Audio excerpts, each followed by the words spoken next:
Here's a strange fact. For most of human history, and in most of the world, toilet paper didn't exist. Not because people hadn't figured out plumbing, or writing, or mathematics, but because almost nobody had thought to combine two very simple things, paper and the human backside. The one civilization that did figure it out kept the idea to itself for over 1,000 years. Everyone else made do with sticks, stones, corn husks, and in ancient Rome, a shared sponge on a pole. This is the story of the object every bathroom on Earth now takes for granted, and why something so simple took so long to become normal. Let's start with what came before it, because before lasted a very long time. Ancient Romans used a tool called a tersorium, a sea sponge attached to a wooden handle, often shared, sometimes rinsed in a bucket of salt water or vinegar between uses. Archaeologists have also found pessoi, smooth, broken pieces of pottery, used the same way. Some of those fragments were inscribed with the names of political rivals beforehand, so that using them doubled as an insult. In other parts of the ancient world, people used moss, leaves, wool, snow, sand, or simply water in their bare hands, a method still common in large parts of the world today. In 1992, archaeologists digging at a former Han Dynasty military outpost in China uncovered 2,000-year-old wooden hygiene sticks, spatula-shaped tools still bearing traces of what they were used for. Function came first. Comfort came much later. China is also where paper itself entered the picture, and did so quietly. Paper had existed there for roughly the 2nd century BCE, originally for writing, but by the 6th century AD, a Chinese scholar named Chih-Thui wrote something telling. He said he wouldn't dare use paper printed with the words of the great classical sages for bathroom purposes, which tells us, almost as a side note, that other paper was already being used exactly that way. The idea had arrived, it just hadn't been named yet. By the 1300s, under the Ming Dynasty, China had turned that quiet habit into an industry. Records describe enormous sheets, some measuring 2 feet by 3 feet, produced for the imperial court. One later emperor reportedly ordered tens of thousands of sheets of soft, perfumed paper for his household in a single order. This wasn't hygiene, it was luxury, a visible sign of imperial wealth, restricted almost entirely to the royal family and top officials. For 13 centuries after that first mention, the rest of the world had no equivalent. Not because paper wasn't available elsewhere, Europe had it too, eventually, but because nobody had yet connected the dots the way China had, and the manufacturing costs kept it out of reach even where the idea did spread. Which brings us to the United States in the 1850s, a decade that also gave the world the washing machine and the dishwasher.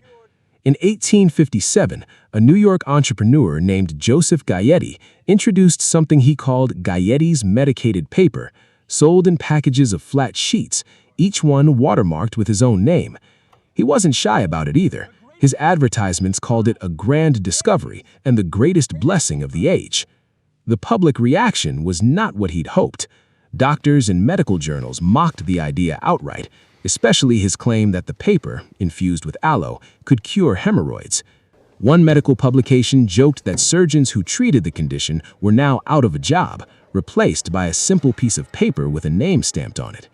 And ordinary consumers weren't rushing to pay for something they'd been getting for free from old newspapers and mail-order catalogs for years.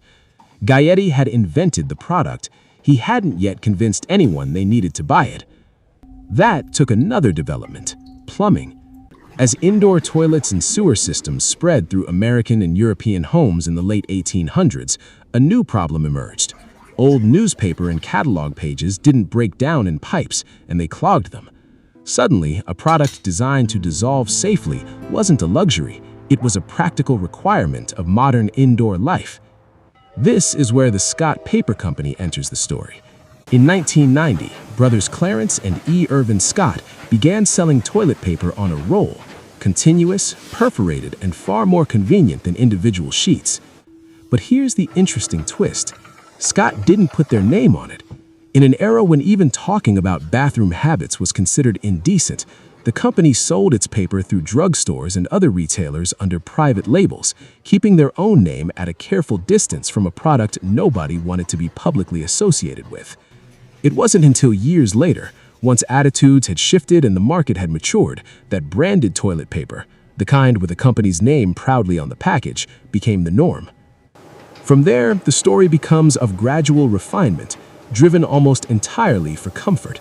Early rolls were rough, made from unrefined wood pulp, and could genuinely leave splinters, a flaw that companies didn't fully solve until the 1930s, when one manufacturer made splinter-free an actual selling point. A few years after that, two-ply paper arrived, softer and more durable at once. By the mid-20th century, household names had entered the market, and by the 1970s, companies were marketing premium tissue infused with lotion and aloe, echoing, whether they knew it or not, the exact same medicated comfort pitch Gayetty had used over a century earlier. And then, in 1973, toilet paper briefly became national news for the strangest reason imaginable. A joke on a late-night talk show about a supposed shortage sent American shoppers into a genuine panic, emptying store shelves of a product that in reality was in completely normal supply. It's a small, almost comic moment in the story, but it revealed something real. This unglamorous object had become so deeply tied to a sense of basic security that even a rumor of scarcity could trigger real anxiety. Decades later, in the early days of the COVID-19 pandemic, the exact same pattern repeated itself around the world at a much larger scale, for reasons that were once again more about psychology than supply. So why does any of this matter? Because the history of toilet paper is really the history of two things most documentaries skip past: the quiet mechanics of daily hygiene and the surprisingly long gap between when a good idea exists somewhere in the world and when the rest of the world catches up to it.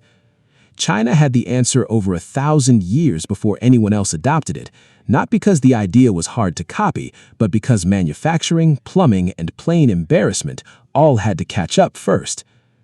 The next time you reach for a roll without thinking twice, it's worth remembering that small, unremarkable convenience took over 1,000 years, one embarrassed entrepreneur, several unimpressed doctors, and at least one national panic to become something the entire world could simply take for granted.